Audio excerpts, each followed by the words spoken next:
Hi, how you doing and welcome back to the video on the channel. What we have for you today is our top 5 tips in order to get off to a good start in FPL, really aimed at those managers who are logging onto FPL for the first time. They kind of realised that it's starting this weekend, maybe having a bit of a panic on. Hopefully this video can help you and just anybody in general. Please do like and subscribe to the channel. We are a small channel trying to grow, and we did finish 25k overall in FPL last season, so if you want to stick with all the tips and advice throughout the year, you know what to do. So let's get on with the video, and my first tip is to pick players who are going to play. Now, that sounds like a really obvious sort of bit of advice, but what I mean by that is that at the start of the season especially, you've got some players who are coming off international duty, or they've not quite had a full pre-season, and they might be great picks in a few game weeks, but right now at the start of the year, they shouldn't really be in your team because they might spend a lot of time on the bench in the first 2 or 3 game weeks. A great example that I'm considering for my team would be someone like Ollie Watkins, who in FPL is a great player and someone who I'm definitely going to want in my team in game week 3 or 4 onwards. But he hasn't had much of a pre-season. He's been away with England on international duty, and if I put him in my team right now, he's probably not going to get as much game time as I would have liked. He might, but it's a little bit risky, and what you don't want is to have the lineups come out in the first game week of the season and 4 or 5 of your players are on the bench and you're already thinking, oh, this season's a write-off. So initially at the start of the season, pick players who are going to be starting for their teams, or as best as you can do, and then we'll get a couple of game weeks out of the way and then start branching out into those players who are maybe coming back off international duty. My next bit of advice is try to have a 4 to 6 week plan. Don't pick players and think these are the players I'm going to want for the full season, because it's going to change pretty quick. A huge amount of managers actually wildcard in the first 6 weeks of the season. We spent all this time sort of umming and ahhing about which players to get in, and after game week 1 you're looking at your team and thinking, what on earth was I doing getting in that player? Like, that player has no chance of scoring me points this year. And then you make changes. So I would be flexible with your team, but I would look at the first 4 to 6 game weeks of the season and say, right, these are the players I want to target. These are the teams I want to target, want to get in my team for Fantasy League. And within that 6 week time span, you get a transfer every week. So at the end of the 6 weeks, you could have changed half your team as it is already, just by using a transfer every week. And with that plan, like I said in the first point, let's say I did want Ollie Watkins in. As I'm picking my first team now, I also need to be thinking, how can I get this player in? How many weeks is it going to need so I can get him in? Or, which fixtures do I want to target the best? And just have that sort of plan B in your head. You also have to be prepared to rip up all your plans and just go with these players and get these players in who you didn't even consider at the start. But I wouldn't just say, right, this is my team, and then at some point I'm going to want this player in. Actually sort of try and sit and look and plan it out as much as you can. Point number 3 is pick players who are fairly high owned. Now, we said for the most part. Now, it's really difficult at the start of the season in FPL to get ahead of the rest of the players, get ahead of the group. But what it is really easy to do is to fall behind the group. If you, let's say last season or in a season before, I didn't have Haaland, and Haaland was so much higher owned than he is now. I think he was like 80% owned, and he scored 3 goals and got 2 assists in a game week, I think in like game week 6.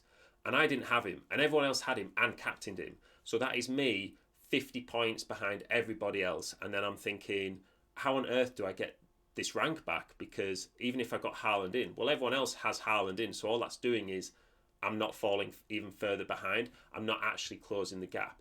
So I would just look at these highly owned players who could score a lot of points and just maybe get them in your team to start with. Now, it's a bit of a controversial take. I wouldn't do it for your whole team, but I would just look at these potential high scoring players that are over 50% owned, like your Alexander Isak, say. And I probably would just have Isak in my team. I think he's a good player, but even if I didn't, I'd be tempted to get him in my team just because he is very highly owned, and the risk of falling behind at the start of the season is greater not having him in. Where I would be careful of is these highly owned mid-level picks, and that takes us on to being realistic with your expectations for mid-price players. Now, some players we're talking about here are your 4.5 million defenders and your 6.5, 7 million midfielders. A lot of people get these players in thinking they're uncovering the next gem. You know, it happens so rarely. You're looking at Cole Palmer last season as the most recent example, who absolutely tore it up in the Premier League and in FPL. But they're very few and far between. And if the main reason that they're this mid-price is because they're inconsistent. Now, they could score quite well at the start of the season. They're probably not going to score very well the whole season. They'll score in bunches. But I would also be prepared for them to blank in your first 2 or 3 game weeks. Like if you had someone like Eze in your team, who could be a really good pick and is quite a good pick, but I also wouldn't be surprised if after game week 3 he's got 1 assist in 3 games and everyone's thinking, oh my days, he's not scoring as well as I wanted him to. You know, if these players were as consistent as other players, they'd be priced at 10 million, 10.5 million, but they're not. So get them in by all means, but just tailor your expectations accordingly. And I think if you've got, 3 or 4 players of this price in your midfield, I would be cautious about that because there is a chance that they all blank at the same time. And it is good to get some more expensive players in where you can, just for that consistent stream of points. The point number 5 is be prepared to make quick decisions, but not panicky decisions. Don't panic with your team. Quick decisions, we mean sort of, I've missed out on this player. I've got a load of information on him now. I want him in. Yeah, go get him in. You also need to kind of be in tune with what transfers are being made in FPL in general, because you have the most engaged managers, number of engaged managers in FPL at the start of the season compared to the whole rest of the season. And that means you've got the most transfers being made at the first point of the season. The way that this is important is it affects your team value and the prices of the players you have in your team and the prices of the players you want in your team. So the more transfers that are made to bring a player in, his price is going to go up. The more transfers that are made to get a player sold, his price is going to go down. And that's something you need to be aware of if you're planning on playing FPL for the whole season, because if you're owning a player who is getting sold by a lot of other managers, his price is going to go down, and then your team value is going to go down. That's going to leave you with a bit less flexibility to make transfers in the future because you've not got as much money as you would have wanted to. And the same goes the other way. You might have a player who's not in your team who scored a couple of goals in the first game week, and everyone's rushing to get him in, and you think, well, it's probably just a one-off. But you also have to think, what if it's not a one-off? And getting that player in, if you've not got a transfer that you want to make, could really help your team value in the future as well. Now, it's not a golden rule, and it's not a rule you should follow all the time, but it is something that you need to be aware of. I would say my final point, it's not on here, but I would just say, own your own team.